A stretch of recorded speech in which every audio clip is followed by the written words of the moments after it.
Hi friends, நான் உங்க Varadaraja and welcome to our channel. இன்னைக்கு நம்ம episode 546 subscribers real life ghost experience தாங்க வந்து பார்க்க போறோம். நம்மளுடைய மனித வாழ்க்கையில ஒருத்தங்களை மிஸ் பண்றது அப்படின்றது சாதாரணமான ஒரு விஷயம். அதாவது ஒருத்தங்களை மிஸ் பண்ணோம் அப்படினா கண்டிப்பா அவங்க கிட்ட பேசுவோம் இல்லனா அவங்க கூட போய் டைம் ஸ்பெண்ட் பண்ணனும் அப்படினு சொல்லி நினைப்போம். ஆனா இதுவே அமானுஷங்களுக்கும் ஒரு இந்த மாதிரி ஃபீலிங் இருக்குமா அப்படின்றதை என்னைக்காவது யோசிச்சு பார்த்திருக்கீங்களா? ஏனா இன்னைக்கு நீங்க பார்க்க போற நிகழ்வுல நீங்க கொஞ்சம் கூட யோசிச்சும் கூட பார்க்க முடியாத அளவுக்கு ஒரு பயங்கர சென்டிமெண்டலான ஒரு அமானுஷ நிகழ்வு தாங்க காத்துக்கிட்டு இருக்கு. இந்த நிகழ்வு நீங்க பார்க்கறதுக்கு முன்னாடி நீங்க நம்ம சேனலுடைய புதிய பார்வையாளராக இருந்தாலும் சரி இல்லைனா நம்மளுடைய சேனலை பார்த்துட்டு இருக்கீங்க சப்ஸ்கிரைப் பண்ணாமல் பார்த்துருக்கீங்கன்னா தயவுசெய்து சப்ஸ்கிரைப் பண்ணிக்கோங்க. கூடவே இருக்கிற பெல் ஐகானை கிளிக் பண்ணிக்கோங்க. அப்போ தான் நான் எப்படி ஆல்டர்னேட்டிவ் டே போடுற வீடியோ உங்களால் உடனே பார்க்க முடியும். இப்போ வாங்க ஸ்ட்ரெயிட்டாக வீடியோக்குள்ளே போகலாம்.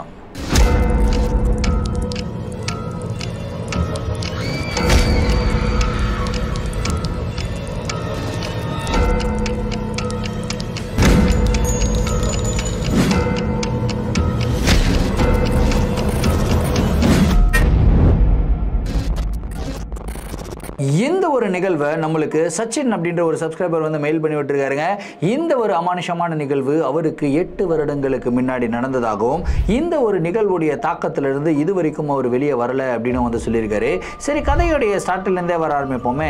சச்சினுடைய ஃபேமிலி வந்து பார்த்தீங்கன்னா ரொம்ப பெரிய ஃபேமிலி. அதாவது அவங்க அப்பா அம்மா இவர் 3 பேர் மட்டும்தான். ஆனால் அதை தவிர்த்து அவருடைய அம்மா வீட்டு வகையில் வந்து பார்த்தீங்கன்னா நிறைய பேர் இருக்காங்க. அதாவது அவங்க சித்திங்க 2 பேர் இருக்காங்க. அதுக்கப்புறம் அவங்களுடைய மாமா 2 பேர் வந்து இருக்காங்க. அவங்க தாத்தா பாட்டி இருக்காங்க. ஒரு பெரிய குடும்பம். ஆனால் எல்லாருமே வந்து பார்த்தீங்கன்னா தனித்தனியாக தனி குடும்பத்தில் வந்து வாழ்ந்து வராங்க. ஸோ இவங்களுடைய லைஃப் எல்லாமே நல்லா தான் போயிட்டு இருந்திருக்கு. சச்சின் அந்த டைமில் வந்து பார்த்தீங்கன்னா ஒரு காலேஜ் படிச்சுட்டு இருந்தாருங்க. காலேஜ் செகண்ட் இயர் படிச்சுட்டு இருந்தாரு. ஸோ அந்த டைமில் குடும்பத்துக்கே வந்து ஒரு மிகப்பெரிய ஷாக்கிங்கான ஒரு இன்சிடென்ட்னு சொல்லலாம். சச்சினுடைய அம்மாவுக்கு திடீர்னு உடம்பு முடியாமல் போயிடுது. உடம்பு முடியாமல் போன ஒரு காரணத்தினால அவங்களுக்கு வந்து ட்ரீட்மெண்ட் பண்ணிக்கிட்டே இருக்காங்க. கிட்டத்தட்ட ஒரு 6 மாதம் கண்டினியூஸாக அவங்க வந்து பார்த்திங்கன்னா ட்ரீட்மெண்ட்லேயே இருந்திருக்காங்க. 6 மாதம் ஆகியும் அவங்கள உயிர் பிழைக்க வைக்க முடியலைங்க. சேட்லி அவங்க வந்து பார்த்திங்கன்னா இறந்து போயிடுறாங்க. ஸோ இறந்து போன துக்கம் வந்து சச்சினுக்கும் சச்சினோட அப்பாவுக்கும் ரொம்ப அதிகமாக இருந்தது. ஏன்னா இவங்க 3 பேர் மட்டும்தான் ஒரு வீட்டில் வந்து தங்கியிருக்காங்க. ஸோ தனியாக இருக்காங்க. அவங்க சித்திகள் ஆகட்டும் இல்லை அவங்க மாமாக்கள் ஆகட்டும் கொஞ்ச நாட்களுக்கு வந்து ஆறுதலாக இருந்தாங்க. ஆனால் ஒரு சகஜமான ஒரு விஷயம் பார்த்துருக்கீங்களா? அதாவது நம்ம கூட பிறந்தவங்க இருந்தாங்க அப்படின்னா அந்த வீட்டுக்கு வந்து அடிக்கடி நம்ம போவோம். ஆனால் இதுவே அவங்க இறந்து போயிட்டாங்க அப்படின்னா படிப்படியாக கொஞ்சம் கொஞ்சமாக அவங்க வீட்டுக்கு போகிறது வந்து கம்மியாகிடும் இல்லையா? அதாவது அவங்களுடைய இம்பார்ட்டன்ஸ் நம்மளுடைய வாழ்க்கையில் வந்து கம்மியாகிட்டே வரும். அப்படி தான் அவங்களுடைய வாழ்க்கையை பார்த்துட்டு இருந்தாங்க. ஸோ இதில் யார் ரொம்ப அஃபெக்ட் ஆனாங்கன்னு கேட்டிங்கன்னா சச்சினுடைய தாத்தா பாட்டி அவங்க 2 பேரும் ரொம்பவும் அஃபெக்ட் ஆயிட்டாங்க. இதனாலே ஏன்னா அவங்க அம்மா தான் வந்து மூத்த பெண். ஓகே, ஒரு ஃபர்ஸ்ட் குழந்தை அப்படின்னாவே அவங்களுக்கு ரொம்ப ஸ்பெஷலாக இருக்கும் இல்லையா? ஸோ அந்த மாதிரி ஃபர்ஸ்ட் குழந்தைன்றதுனால அவங்களுக்கு பாசம் ஜாஸ்தி. ஸோ அவங்க அம்மா இறந்து போயிட்டா, சச்சினோட அம்மா இறந்து போனதுக்கப்புறம் அவங்க பயங்கர துக்கத்தில் வந்து போயிட்டாங்க. அவங்க அப்பாவுக்கு சச்சினுடைய அம்மா வந்து ரொம்ப க்ளோஸ், ரொம்ப பிடிக்கும். ஏன்னா பெண் குழந்தைனாவே ஆண்களுக்கு ரொம்ப பிடிக்கும். அது தவிர்த்து அவர் வந்து முதல் பெண் குழந்தை அப்படின்னும் போது அவருக்கு அளவு கடந்த பாசம் அவங்க மேலே. ஸோ அவருக்கு வந்து கொஞ்சம் கொஞ்சமாக உடல்நிலை சரியில்லாமலே போயிட்டு இருந்தது. அவங்க தாத்தா பாட்டியும் வந்து பார்த்திங்கன்னா ஊரில் தனியாக தான் வந்து தங்கியிருந்தாங்க. ஸோ இப்படி ஒரு சில காலம் போகுது. ஒரு 6 மாதம் நகருது. 6 மாதத்தில் அவங்க தாத்தா படுத்த படுக்கை ஆகிடுறாருங்க. படுத்த படுக்கை ஆகிட்டதுக்கப்புறம் திடீர்னு ஒரு நாள் அவங்க தாத்தாவும் இறந்து போயிடுறாரு. தாத்தா இறந்து போயிட்டதுக்கப்புறம் பாட்டி மட்டும் ஊரில் ஒரு பெரிய வீட்டில் வந்து தனியாக இருந்தாங்க. அடிக்கடி ஒரு ஃபேமிலியாக வந்து பாட்டியை போய் பார்த்துட்டு வருவாங்க. ஆனால் பாட்டி வந்து பார்த்திங்கன்னா ரொம்பவும் லோன்லியாக வந்து ஃபீல் பண்ண ஆரம்பிச்சாங்க. இன்ஃபேக்ட் எல்லாருடைய குடும்பமுமே வந்து பார்த்தீங்கன்னா போய் பார்த்தாங்க. சித்தி குடும்பம் போய் பார்த்தாங்க, மாமா குடும்பம் போய் பாட்டி கூட இருந்துட்டு வந்தாங்க. ஆனால் சச்சினுடைய அப்பா 2 பேர் மட்டும்தான் சென்னையில் தனியாக இருக்காங்க. ஸோ அதனால் அவங்க அடிக்கடி போய் பார்க்க முடியல. சச்சினுமே வந்து பார்த்திங்கன்னா அவருடைய 3rd இயர் காலேஜ் முடிக்கிற டைமில் வந்து இருந்தார். ஸோ காலேஜ் முடிச்சதுக்கப்புறம் வேலைக்கு போகணும் அப்படின்னு சொல்லி வேலையை தேட ஆரம்பிச்சிட்டாரு. ஸோ இதனாலேயே ஊரில் போயிட்டு பாட்டி பார்க்காமலே இருந்திருக்காங்க. ஆனால் பாட்டிக்கு யாரை ரொம்ப பிடிக்கும்னு கேட்டிங்கன்னா சச்சினை ரொம்ப பிடிக்கும். ஏன்னா முதல் பொண்ணை ரொம்ப பிடிக்கும் அப்படின்றதுனால அப்படின்றதுனால பேரன் தனியாக இருக்கானே அப்படின்ற அந்த ஒரு ஃபீலிங், ஐயோ அம்மா இல்லாமல் பையன் எப்படி இருப்பான், ரொம்ப கஷ்டப்படுவானே அப்படின்ற மாதிரி இன்னொரு சாஃப்ட் கார்னர் வந்து கிரியேட் ஆகிடுச்சு. ஸோ எனி டைம் வந்து பார்த்திங்கன்னா சச்சினை பற்றியே அவங்க யோசிச்சுக்கிட்டு இருந்திருக்காங்க. சச்சினுமே வந்து பார்த்திங்கன்னா அவங்க பாட்டியை ரொம்ப பிடிக்கும்ன்றதுனால அடிக்கடி வந்து ஃபோன் பண்ணி பேசிக்கிட்டே இருப்பார். ஸோ அவர் வேலைக்கு போயிட்டதுக்கப்புறம் அந்த ஒரு தொடர்புமே வந்து பார்த்திங்கன்னா கொஞ்சம் கொஞ்சமாக கம்மியாகிடுச்சு. ஏன்னா வேலைக்கு போனால் நம்மளுக்கு நிறைய டென்ஷன்ஸ் எல்லாம் இருக்கும் இல்லையா. ஸோ ஆஃபீஸ் டென்ஷனில் வந்து அவங்க அப்பா கிட்ட கூட சரியாக பேச முடியல, அவங்க பாட்டி கிட்ட எப்படி ஒரு ஃபோன் பண்ணி பேசுவார், அந்த மாதிரி ஒரு சூழ்நிலையில் தான் சச்சினுடைய வாழ்க்கை வந்து போய்கிட்டு இருந்ததுங்க. இப்படியே போய்கிட்டு இருக்கும்போது திடீர்னு ஒரு நாள் சச்சின் அவருடைய ஆஃபீஸ் வேலையை முடிச்சுட்டு வீட்டுக்கு வந்திருக்காரு. படுத்து நல்லா தூங்கிக்கிட்டு இருக்கும்போது அவருக்கு ஒரு கனவுங்க. கனவுல யார் வரான்னு கேட்டிங்கன்னா அவங்க பாட்டி தான் வராங்க. பாட்டி வந்து ஒரு ரூமில் உட்காந்து அழுதுகிட்டே இருக்கிற மாதிரி ஒரு கனவு வந்து வருது. இந்த கனவு இவருக்கு ரொம்பவும் டிஸ்டர்பிங்காக இருந்திருக்கு. என்னடா இது பாட்டி அழுகிற மாதிரி வருது, நம்ம பாட்டிக்கிட்ட பேசி ரொம்ப நாள் ஆகுது. இன்ஃபேக்ட் கிட்டத்தட்ட ஒரு 3 மாதம் ஆகிடுச்சான் பாட்டிக்கிட்ட பேசியே ரொம்ப நாள் ஆகுது. சரி ஃபோன் பண்ணி பேசுவோம் அப்படின்னு சொல்லிட்டு பாட்டிக்கு அடுத்த நாள் காலையில் எழுந்ததும் ஃபோன் பண்ணுறாரு. ஃபோன் பண்ணி பேசின உடனே பாட்டிக்கு வந்து பார்த்திங்கன்னா அவ்வளோ சந்தோஷம். ஏன்டா என்னை மறந்துட்டியாடா, இந்த மாதிரி மறக்கலாமாடா, நான் தனியாக இருக்கேன்டா, யாருமே வரமாட்டாங்க, சித்தி ஃபேமிலிலையும் யாரும் வரமாட்டாங்க, மாமாங்கள் ஃபேமிலிலையும் யாரும் வரமாட்டாங்க, கிட்டத்தட்ட 6 மாதம் ஆகிடுச்சுடா அவங்களெல்லாம் பார்த்து, அட்லீஸ்ட் ஒரு தடவை வந்து பார்த்துட்டு போடா அப்படின்னு சொல்லி ரொம்பவும் கெஞ்சுறாங்க.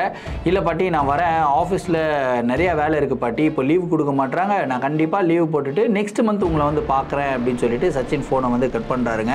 ஆனால் ஃபோன் கட் பண்ணும்போது கூட அவங்க பாட்டி வந்து ரொம்ப கொஞ்சிருக்காங்க. டே சாமி, நீ உன்னை விட்டா யாரா எனக்கு இருக்கா, நீ தாண்டா வரணும், நீ தாண்டா வந்து என்னை தூக்கி போடணும் அப்படி இப்படின்ட்டு ஒரு பயங்கர எமோஷ்னலாக பேசுவாங்க இல்லையா, அந்த மாதிரிலாம் வந்து பேசியிருக்காங்க.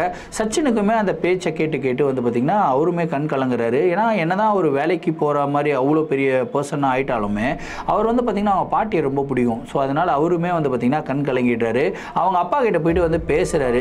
அப்பா இந்த மாதிரி பாட்டி தனியாக இருக்காங்கப்பா, போகணும் அப்படின்னு சொல்கிறாங்க, வர சொல்கிறாங்க, வாங்க நம்ம 2 பேரும் போயிட்டு வந்துடலாம் அப்படின்னு வந்து சொல்கிறாருங்க. ஆனால் அவங்க அப்பாவுக்கு வந்து பார்த்திங்கன்னா அவங்க மாமியார்கிட்ட வந்து செட் ஆகாது. அவங்களுக்கும் ஏதோ ஒரு கிளாஷு. அந்த கிளாஷில் வந்து என்னாச்சுன்னா அவர் வந்து கிட்டத்தட்ட ஒரு 10 வருடங்களாக அவங்க மாமியார்கிட்ட பேசாமலே இருந்திருக்காரு. இதனால் அவர் என்ன சொல்கிறாருன்னா, டே நான் வரல, நீ வேணா போயிட்டு வாடா அப்படின்னு வந்து சொல்கிறாரு.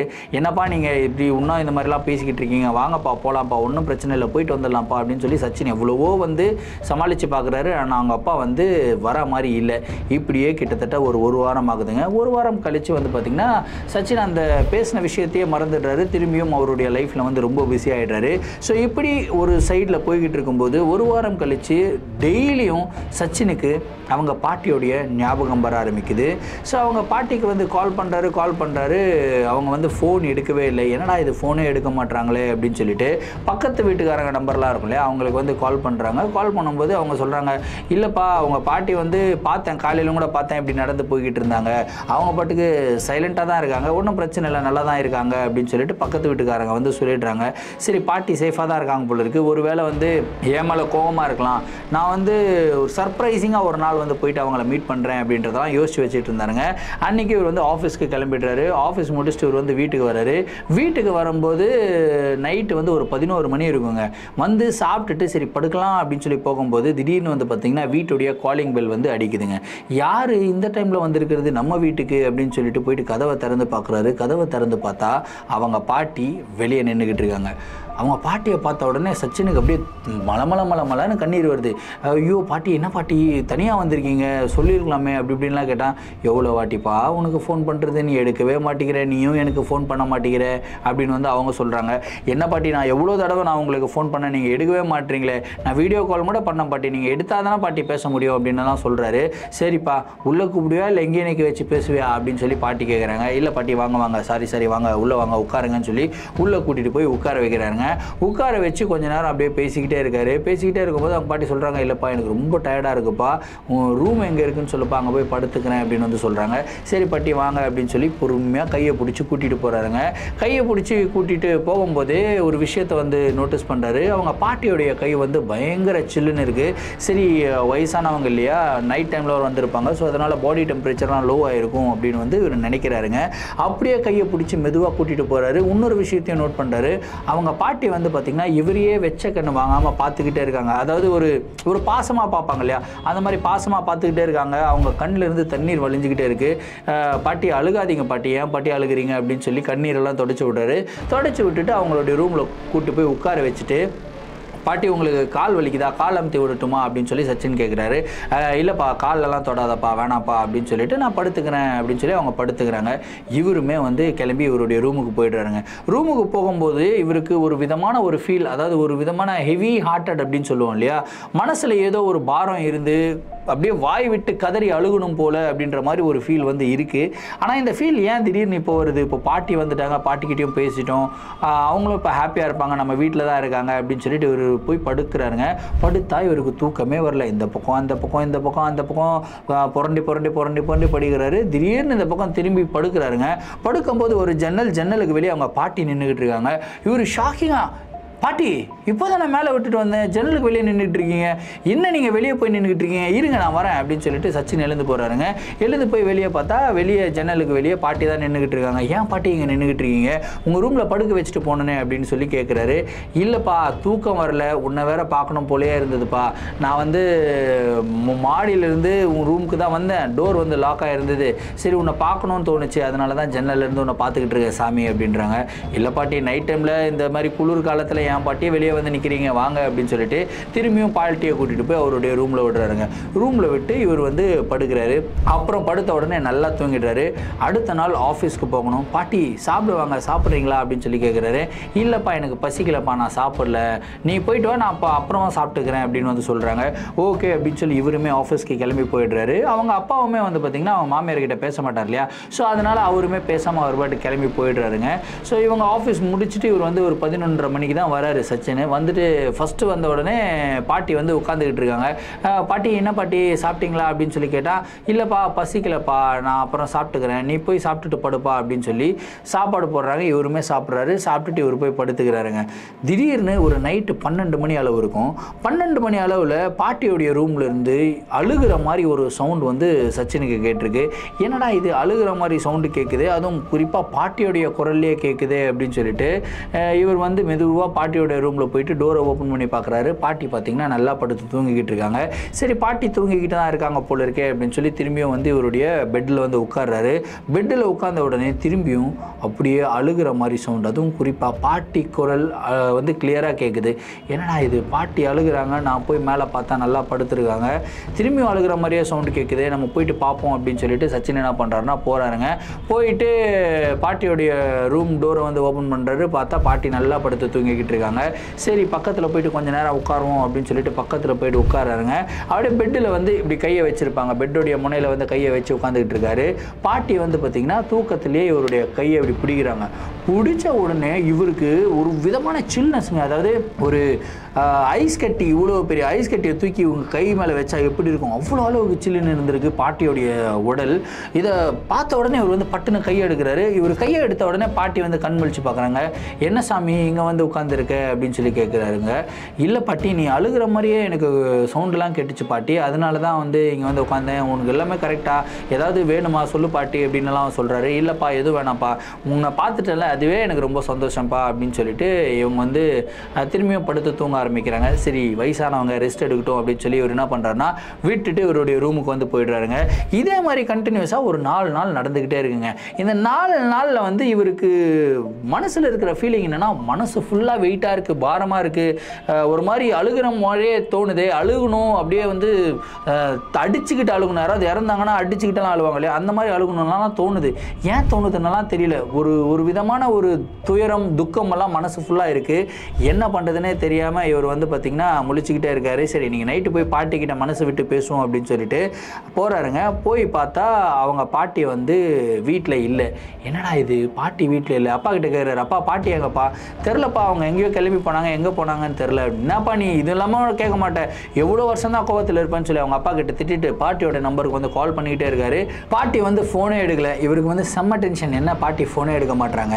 சரி நம்ம போயிட்டு தேடுவோம் அப்படின்னு சொல்லிட்டு அவர் வந்து போயிட்டு பஸ் ஸ்டாண்டு அங்கே எங்கே எல்லா இடத்துலையும் தேடுறாரு. தேடி பார்த்தா பாட்டி எங்கேயுமே காணோம். என்னடா இது எங்கேயுமே காணோம், சரி வா நம்ம வருவோம், இங்கே வந்து வீட்டுக்கு வருவோம் அப்படின்னு சொல்லிட்டு இவர் வந்து வீட்டுக்கு வர்றாரு. கரெக்டாக வீட்டுக்குள்ளே என்டர் ஆகும்போது வந்து பார்த்திங்கன்னா மெயின் டோருக்கு வாசலில் வந்து பார்த்திங்கன்னா பார்த்திங்கன்னா பாட்டி உட்காந்துருக்காங்க. பாட்டி எங்கே பாட்டி போயிட்ட, ஏன் பாட்டி இது மாதிரி பண்ணுற, என்ன தான் ஆச்சு உனக்கு பிரச்சனை அப்படின்னா, என்ன சாமி நீயும் என்னை திட்டுற, இத்தனை வருஷம் கழிச்சு உன்னை பார்க்குறேன், ஒரு 4 நாள் நல்லா பார்த்துக்கிட்டேன், 5ஆவது நாள் திட்டுறியா சாமி அப்படின்னு வந்து சொல்கிறாங்க. அப்போ தான் அவர் ரியலைஸ் பண்ணுறாரு, ஓகே இல்லை பாட்டி நான் கோவத்தில் ஏதோ பேசிட்டேன், சாரி நான் திட்டமாட்டேன், வாங்க போகலாம், இந்த மாதிரி சொல்லாமல் கொள்ளாமல் வெளியே போகாதீங்க அப்படின்னு சொல்லி பாட்டியை கூப்பிட்டு போய் உட்கார வைக்கிறாருங்க.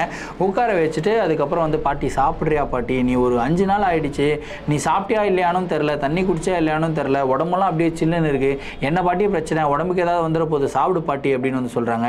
இதுக்கப்புறம் வர்றதுக்கு என்னப்பா இருக்குது, அதெல்லாம் ஒன்றும் இல்லை, நீ போய் படுப்பா அப்படின்னு வந்து சொல்கிறாங்க.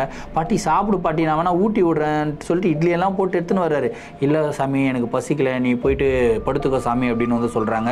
இவர் வந்து பாட்டியை கூப்பிட்டு போய் படுக்க வச்சுட்டு திரும்பி படுக்கிறாருங்க. அன்னைக்கு நைட்டு ஒரு 12 மணி இருக்கும். அவங்க பாட்டியோடைய ரூமில் இருந்து பயங்கரமாக அழுகிற சவுண்டு, அழுதுகிட்டே இருக்காங்க. என்னடா இது இப்படி அழுகிற சவுண்டு கேட்குதே அப்படின்னு சொல்லிட்டு இவர் வந்து திடீர்னு எழுச்சி போய் அவங்க டோரை ஓப்பன் பண்ணி பார்க்குறாரு. பார்த்தா உள்ளே யாருமே இல்லை, அவங்க பாட்டியும் இல்லை. என்னடா சவுண்டு கேட்குது, பாட்டியை காணமே அப்படின்னு சொல்லி இவர் வந்து அந்த ரூம் ஃபுல்லாக பார்க்குறாரு. அங்கே ஜன்னல் இருக்கு இல்லையா, ஜன்னல் வெளியே எட்டி பார்த்தா வெளியே அவங்களுக்கு வந்து சின்ன கார்டன் மாதிரி வச்சுருப்பாங்க வீட்டில். அந்த கார்டனுக்கு பக்கத்தில் அதை கீழே உட்காந்து பாட்டி அழுதுகிட்டே இருக்காங்க. ஒரு மாதிரி என்ன யாருமே இல்லையே அப்படின்ற மாதிரி அழுதுகிட்டு இருக்காங்க. ஐயோ என்ன இப்படி உட்காந்து அழுதுகிட்டு இருக்காங்க நைட்லன்னு சொல்லி குடுகுடுன்னு ஓடுறாரு. ஓடி போய் கீழே பார்த்தா பாட்டி அந்த இடத்துல இல்லை. என்னடா இது, மேலே ரூமில் இருந்து பார்த்தா கீழே இருந்தாங்க, இப்போ என்னடா கீழே காணோம் அப்படின்னு சொல்லிட்டு டப்புன்னு ரூமில் பார்க்குறாரு. மேலே பார்த்தா அவங்க ரூமுக்குள்ளே இருக்கிறாங்க. இப்போ ஜன்னலில் நின்று அவங்க அழுதுகிட்டு இருக்காங்க. இவர் திரும்பி இங்கேருந்து ஜன்னலுக்கு ஓடுறாரு. சொல்லும்போது எனக்கு பயங்கரமாக புல் இருக்குது. இங்கேருந்து திரும்பி ஜன்னலுக்கு ஓடுறாரு. ஜன்னலில் யாருமே இல்லை. என்னடா இது ரூமில் யாரும் இல்லை. இப்போது அங்கேருந்து பார்த்தா திரும்பி பாட்டி கீழே இருக்காங்க. இவருக்கு ஒன்றும் புரியல. ஏன்னா நான் இவ்வளோ ஸ்பீடாக ஓடுறேன், என்னோட ஸ்பீடாக எப்படா பாட்டி கீழேயும் மேலேயும் வர முடியும், போகிறதுக்கு உண்டான வழி ஒன்று தான். அப்படி இருக்கும்போது நான் பாட்டியை பார்க்கவே இல்லையேன்ற பயம் அப்போ தான் இவருடைய மனசுக்குள்ளே வருதுங்க. மனசெல்லாம் ஒரே பதட்டத்தோடு இவர் வந்து பார்த்திங்கன்னா பாட்டின்னு கூப்பிட்டுக்கிட்டே இருக்காரு. அவங்க அழுதுகிட்டே இருக்காங்க. நீ கூட என்ன மறந்துட்டியே சாமி அப்படின்ற வாய்ஸ் வந்து இவருடைய காதுகளுக்கு பக்கத்தில் வந்து கேட்டுக்கிட்டே இருக்காங்க. இதே மாதிரி ரொம்பவும் டிஸ்டர்ப்டான ஒரு நிலைமையில் வந்து சச்சின் இருக்காருங்க. அதுக்கப்புறம் கிட்டத்தட்ட ஒரு 1/2 மணி நேரம் இதே மாதிரி தான் நடந்துக்கிட்டு இருக்கு. அவருடைய பாட்டியே அவரால் பக்கத்தில் பார்க்க முடியல. மேலேருந்து பார்த்தா கீழே தெரியுறாங்க, கீழே இருந்து பார்த்தா மேலே தெரியுறாங்க. சரி அவங்களுடைய ஃபோனுக்காவது கால் பண்ணலாம் அப்படின்னு சொல்லி அவங்களுடைய ஃபோனுக்கு வந்து கால் பண்ணிட்டே இருக்காரு. ஃபோன் ரிங் ஆகிட்டே இருக்கு, ஃபோன் எடுக்கல. சரி அப்படின்னு சொல்லிட்டு ஃபோனை டிஸ்கனெக்ட் பண்ணுறாருங்க. டிஸ்கனெக்ட் பண்ண உடனே நைட்டு ஒரு 12 மணி அளவு இருக்கும், ஒரு ஃபோன் வருதுங்க. யாரா ஃபோன் பண்ணுறது அப்படின்னு சொல்லி பார்த்தா ஊரில் அவங்க பாட்டி வீடு இருக்கு இல்லையா, பாட்டி வீட்டுக்கு பக்கத்து வீட்டில் ஒரு லேடி இருக்காங்கன்னு சொன்னேன் இல்லையா, அவங்க வந்து பார்த்திங்கன்னா ஃபோன் பண்ணுறாங்க இவருக்கு. என்ன இந்த டைமில் இவங்க ஃபோன் பண்ணுறாங்க அப்படின்னு சொல்லிட்டு, ஹலோ என்னங்க அப்படின்னு சொல்லி கேட்கும்போது, ஏன்பா உங்கள் பாட்டி என்னாச்சுன்னு தெரில, ஒரு வாரமாக ஆளே காணும்ப்பா அப்படின்னு வந்து சொல்கிறாங்க. இல்லைங்க எங்கள் வீட்டில் தாங்க இருக்காங்க. சரி உங்கள் வீட்டில் தான் இருக்காங்க, ஆனால் வீட்டுக்குள்ளே ஒரே பயங்கரமான பேட் ஸ்மெல் வருதுப்பா, ஒரு மாதிரி ரொம்பவும் தாங்க முடியாத அளவுக்கு இருக்குது, நீங்கள் வந்து பார்க்குறீங்களா அப்படின்னு வந்து சொல்கிறாங்க. சரிங்க நாங்கள் வரோம், காலையில் வரோம் அப்படின்னு சொல்லிட்டு இவரும் இவருடைய அப்பாவுமே வந்து பார்த்திங்கன்னா பாட்டியை தேடுறாங்க. பாட்டி காணோம். என்னடா இது பாட்டி எங்கடா போயிடுறாங்க, திடீர்னு காணாமல் போயிடுறாங்க அப்படின்னு சொல்லிட்டு இவங்க 2 பேரும் கிளம்பி வந்து பார்த்திங்கன்னா இவங்களுடைய சாவியை வந்து பக்கத்து வீட்டில் கொடுத்துட்டு 2 பேரும் கிளம்பி பாட்டியோடைய வீட்டுக்கு வந்து போகிறாங்க. வீட்டுக்கு போனால் இவங்களால் நிற்கவே முடியல. வீட்டுக்குள்ளே இருந்து அவ்வளோ பேட் ஸ்மெல் வருது. என்னடா இது இவ்வளோ பேட் ஸ்மெல் வருது அப்படின்னு சொல்லிட்டு இவங்க வந்து பார்த்திங்கன்னா வீட்டுடைய கதவை தட்டுறாங்க. யாரும் திறக்கல. அதாவது வீட்டு வெளியவும் பூட்டு போடல, உள்ளே தான் பூட்டு போட்டுருக்கு. கதவு வந்து அப்போ யாரோ இருக்காங்கன்றது தெரியுது. இவன் வந்து கஷ்டப்பட்டு கதவை உடைச்சி உள்ளே போய் பார்க்குறாங்க. பயங்கரமான ஒரு பேட் ஸ்மெல். என்னடா இது இவ்வளோ பேட் ஸ்மெல்லாக இருக்குன்ட்டு அப்படியே உள்ளே தேடி போய் பார்க்குறாங்க. அவங்க பாட்டியோடைய ரூம் டோர், அதாவது பெட்ரூம் வந்து க்ளோஸ் பண்ணப்பட்ட நிலையில் இருந்திருக்கு.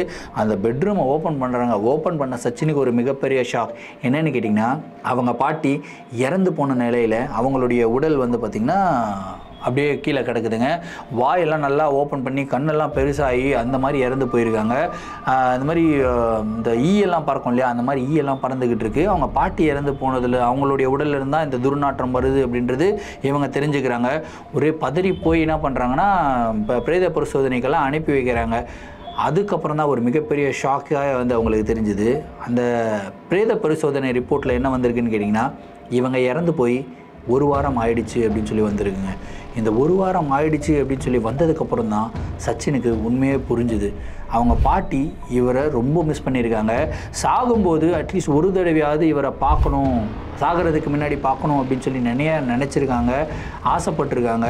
ஆனால் அவங்களுடைய ஆசை வந்து பார்த்திங்கன்னா கடைசி வரைக்கும் நிறைவேறாத ஒரு காரணத்தினால இறந்து போனதுக்கப்புறம் அவங்க வேறு யாருடைய வீட்டுக்கும் போகலங்க, நேராக சச்சினுடைய வீட்டுக்கு தான் வந்திருக்காங்க. சச்சினுக்கு மட்டும் அவங்க கண்ணில் தெரிஞ்சால் பரவாயில்ல, சச்சினுடைய அப்பாவுடைய கண்களுக்கும் அவங்க வந்து தெரிஞ்சிருக்காங்க. இப்போ தான் அவங்க அப்பா வந்து பார்த்திங்கன்னா கதறி கதறி அழுக ஆரம்பிக்கிறாரு. ஏன்ப்பா அழுகிறீங்க, இருக்கும்போதெல்லாம் நீங்கள் பேசவே இல்லையே அப்படின்னு சொல்லி அவங்க அப்பா கிட்டே கேட்கும்போது, இல்லைடா ஒரு சின்ன சண்டையில் தான்டா நான் பேசாமல் இருந்தேன், நான் அவங்க மேலே எனக்கு ரொம்ப மரியாதை இருக்குடா, ரொம்ப பாசம் இருக்குடா, என்னை வந்து அவங்களோட பையன் மாதிரியே பார்த்துக்கிட்டாங்க. ஏன்னா அவங்க அப்பாவுக்கு வந்து அம்மா அப்பாலாம் கிடையாது, இறந்து போயிட்டாங்களா எப்பயோ.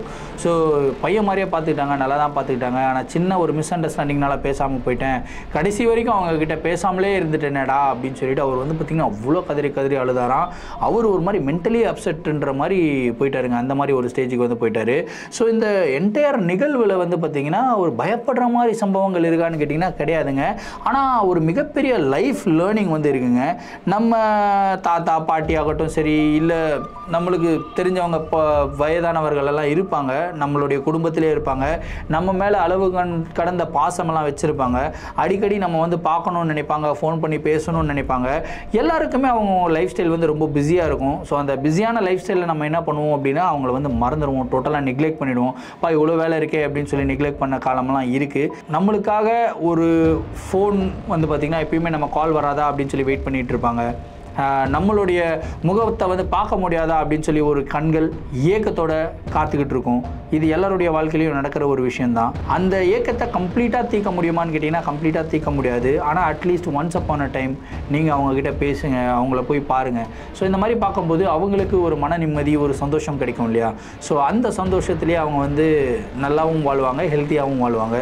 அப்படி அந்த சந்தோஷத்தை நம்ம கொடுக்க தவறிட்டோம் அப்படின்னா அவங்களும் நம்மளை விட்டுட்டு போயிடுவாங்க ஒரு நாளில். அந்த போகிற நாளில் தான் நம்மளுக்கு ஒரு மிகப்பெரிய ஃபீலிங் ஆகும் அப்படின்ற ஒரு மிகப்பெரிய லேர்னிங் எனக்கு கிடைச்சிருக்குங்க. ஸோ நீங்கள் இந்த ஒரு ஸ்டோரியை பற்றி என்ன நினைக்கிறீங்க அப்படின்றத கமெண்ட்டில் சொல்லுங்கள். ஸோ ரொம்பவும் இமோஷனலான ஒரு ஸ்டோரி, நிறைய இடங்களில் எனக்கு கூஸ் பம்ப்ஸ் மூமெண்ட்ஸ் எல்லாம் வந்துருச்சு. ஸோ இந்த ஒரு நிகழ்வை பற்றின உங்களுடைய கருத்துக்கள் என்னென்னு கமெண்ட் பாக்ஸில் சொல்லுங்கள். இதே மாதிரி உங்களுடைய வாழ்க்கையில் ஏதாவது அமானுஷமான நிகழ்வுகள் நடந்திருந்து அந்த நிகழ்வுகளை எங்களை ஷேர் பண்ணணும்னு நினச்சிங்கன்னா இன்ஸ்டாகிராமில் ஃபாலோ பண்ணிவிடுங்க, இன்ஸ்டாகிராமில் டிஎம் பண்ணுங்கள், இல்லைனா என்னோட மெயில் ஐடிக்கு மெயிலாக சென்ட் பண்ணி விடுங்க. கண்டிப்பாக உங்களுடைய நிகழ்வுகளும் நம்மளுடைய சேனலில் வீடியோஸாக போடப்படும். மீண்டும் அடுத்த வீடியோவில் சந்திக்கும் வரை நான் உங்கள் Varadaraja signing off. Thank you and bye.